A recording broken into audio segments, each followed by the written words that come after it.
কখনো কি ভেবে দেখেছেন আপনি একজনকে অনেক ভালোবাসেন কিংবা বলতে পারেন যে সে আপনার ক্রাশ, এখন আপনি তাকে প্রপোজও করেন, তবে সে আপনার প্রপোজটি খুব বাজেভাবে রিজেক্ট করে দেয়।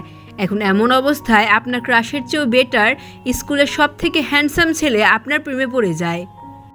বিষয়টি স্বপ্নের মতো হলেও আজকের ড্রামাটিতে বিষয়টি বাস্তব রূপে প্রমাণিত হতে চলেছে, যেখানে আমাদের গল্পের নায়িকা খুবই সাধারণ হওয়ায় সে কোনোদিন কল্পনা করতে পারেনি যে তাকে তার হাই স্কুলে সবথেকে হ্যান্ডসাম ছেলে প্রপোজ করবে। ঠিক এরকমই রোমান্টিক ও মিষ্টি মজাদার লাভ স্টোরি নিয়ে আজকের গল্পটি। তো চলুন বন্ধুরা, বেশি দেরি না করে আজকের গল্পটিকে শুরু করা যাক। গল্পের শুরুতে এখানে আমরা গল্পের মেন লিডকে দেখতে পাই, যার নাম হচ্ছে সিউ। সিউ অনেক হ্যান্ডসাম ছিল, যার জন্য হাই স্কুলের সব মেয়েরা তার উপর পুরোপুরি পাগল ছিল। এমন কোনো মেয়ে ছিল না যে তার উপর ক্রাশ খায়নি। আর এদিকে আমরা আমাদের ফিমেল লিডকেও দেখতে পাই, যার নাম হচ্ছে মায়া। হাই স্কুলের সব মেয়েদের ক্রাশ সিও হলে মায়ার ক্রাশ অন্য কেউ ছিল। মায়ার ক্রাশ ছিল অন্য একটি ছেলে, যার নাম হচ্ছে এবাতা। এবাতার ভিতরে তেমন কোনো গুণ না থাকায়ও আমাদের হিরোইন মায়া তাকে অনেক পছন্দ করত, তাকে সে ক্রাশ বলেও মনে করত। একদিন সে সাহস করে তার বান্ধবীর কথা শুনে তাকে প্রপোজও করে, তবে এবাতা তার প্রপোজটি খুবই খারাপভাবে রিজেক্ট করে দেয়। বেচারি মায়ার মন অনেক বেশি খারাপ হয়ে যায়।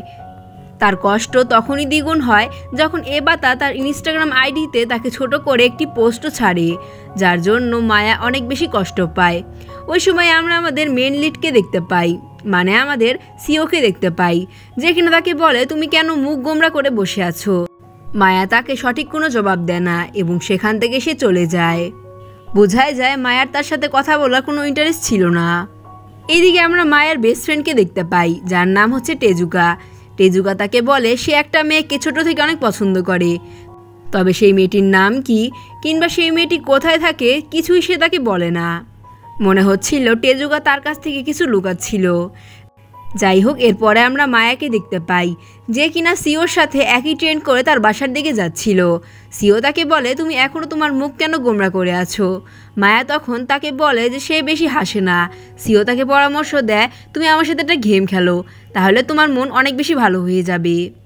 সেদিন সারা রাত মায়া অনেকগুলো লাভ টাইপের গেমের নাম লেখে, কারণ এই টাইপের গেম খেললেই মানুষের মন তাড়াতাড়ি ভালো হয়ে যায়।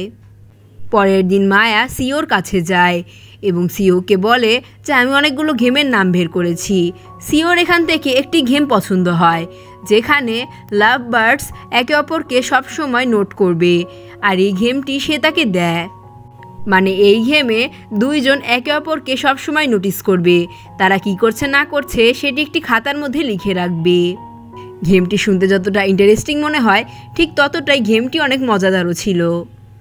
সিও তাকে বলে যতদিন না তার মন ভালো হচ্ছে ততদিন সে তার সাথে এই গেমটি খেলে যাবে। মায়া গেম খেলায় এতই ডুবে যায় যে সব সময় সে সিওকে নোটিস করত এবং তার সাথে থাকার চেষ্টা করত। সিও প্রতিদিন সকালে দৌড় দিত, মায়াও তার সাথে ওয়াকিং করত, তবে এই কাজ করতে করতে তার নিজের পায়ে অনেক আঘাত লেগে যায়। সে ঠিকমতো হাঁটতে পারছিল না, যার জন্য টেজুকা তাকে তার ক্লাসরুমে নিয়ে যাওয়া পর্যন্ত তাকে হেল্প করে। সেখানে গিয়ে তারা দেখতে পারে সিওর জন্য কিছু মেয়ে অনেকগুলো গিফট রেখে দিয়েছিল, যা দেখে মায়া স্মাইল করে, যা আবার টেজুকার পছন্দ হয় না। টেজুকা তাকে জিজ্ঞেস করে মায়া তোমার সাথে কি সিওর কোনো রিলেশনশিপ আছে, তবে মায়া তাকে সরাসরি না বলে দেয়। সে বলে তারা শুধুমাত্র বন্ধু। তবে টেজুকার তার আজকের দিনের ব্যবহারগুলো একটুও পছন্দ হয় না। এদিকে সিও আবার স্পোর্টসে ভালো ছিল, যার জন্য মায়া স্পোর্টস টিমে যায়। তবে সেখানে গিয়ে দেখতে পারে একটি বল তার দিকে আসছিল, বলটি সোজা তার মাথায় গিয়ে লাগে। মায়া বেশ আহত হয়, তবে তাকে সেখান থেকে নিয়ে যেতে আর কেউ নয়, সিও তাকে কোলে করে তার বাসা পর্যন্ত নিয়ে যায়। তবে সে দেখতে পারে যে তার পায়ে অনেকগুলো আঘাত রয়েছে। আসলে সিওকে ফলো করতে করতে সে অনেক আঘাত পেত। এ সমস্ত কথা সে তাকে বলে। মায়া সিওকে বলে তুমি আমাকে কেন তো সাহায্য করছো।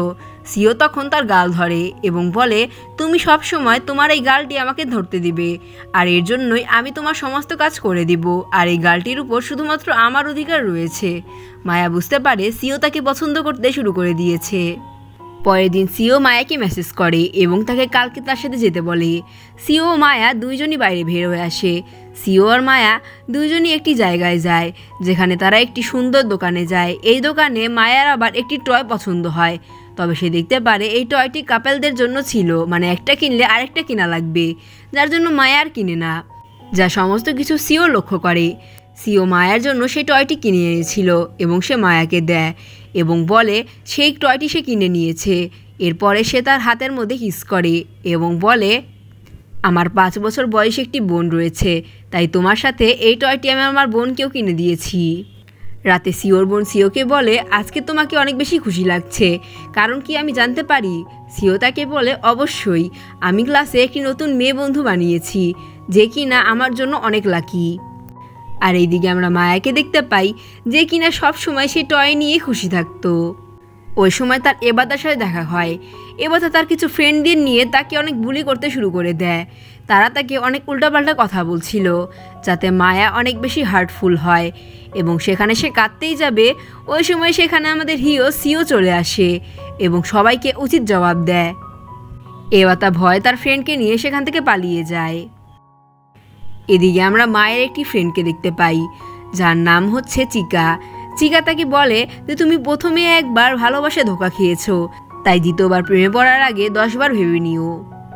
কথাটি মায়ার মনে একেবারে গেঁথে যায়, যার জন্য সে সিওকে ইগনোর করার সিদ্ধান্ত নেয়। যেমন কথা তেমন কাজ, সে সিওকে ইগনোর করতে থাকে। তবে সিও আর ছেড়ে দেওয়ার মানুষ না। ওই সময় সেখানে একটি মেয়ে আসে, যে কিনা সিওকে বলে, আমার তোমার সাথে একটু কথা রয়েছে। আসলে এই মেয়েটি সিওকে পছন্দ করত, যার জন্য সে আজকে তার মনের কথা বলতে তার কাছে এসেছিল। তবে সিও তাকে সরাসরি রিজেক্ট করে দেয়। মায়া তখন তার কাজ করছিল। সিও তাকে জিজ্ঞেস করে যে তোমার আমার প্রতি মনে কোনো ফিলিংস রয়েছে? মায়া কিছু বলতে যাবে, ওই সময় মায়ের হাতে পেন্টিং তার কোটে লেগে যায়। সিও তখন তার নিজের কোটটি মায়াকে দিয়ে দেয়। এদিকে টেজুকা চলে আসে এবং মায়াকে বলে, আজকে আমি তোমাকে আমার মনের কথা বলবো, যা আমি অনেকদিন ধরে বলতে চেয়েছিলাম, তা না হলে অনেক দেরি হয়ে যাবে। টেজুকা মায়াকে বলতে যাবে, ওই সময় সেখানে সিও চলে আসে এবং বলে, মায়া শুধু আমার। বেচারা টেজুকা জেলাসি হয়ে সেখান থেকে চলে যায়। মায়া তারপরে সিওকে তার কোট ফিরিয়ে দেয়। তারপরে সিও সেখান থেকে চলে যায়। মায়া আবারও ক্লাসরুমে চলে যায়। তবে সেখানে সে দেখতে পারে তার কোটটি কেউ যেন ধুয়ে রেখেছিল।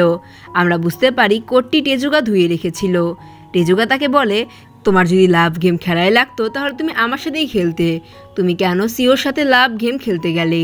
তবে মায়া তার কোনো কথার রিপ্লাই নিয়ে দিয়ে সেখান থেকে যাচ্ছিল। টেজুকা তাকে পিছন দিক দিয়ে জড়িয়ে ধরে এবং বলে সে তাকে অনেক ভালোবাসে, ছোট থেকে সে তাকে অনেক লাইক করে। আর এদিকে মায়া সিওকে পছন্দ করতে শুরু করে দিয়েছিল, যার জন্য সে টেজুকাকে কোনো মতে অ্যাকসেপ্ট করতে পারছিল না। সে বেশ কনফিউশনেই ভুগছিল। পরামর্শ চাইতে সে চিকার কাছে যায়। চিকা তাকে বলে, তোমার মনের কথাই শোনা উচিত। তাছাড়াও সে তাকে আরও বলে, সিও ও টেজুকা আগে অনেক ভালো ফ্রেন্ড ছিল, তবে একটা ভুল বুঝাবুঝির কারণে তাদের বন্ধুত্ব ভেঙে যায়। যাই হোক, পরের দিন টেজুকা সিওকে জেলাস ফিল করানোর জন্য তাকে বলে, আমি মায়াকে জড়িয়ে ধরেছি।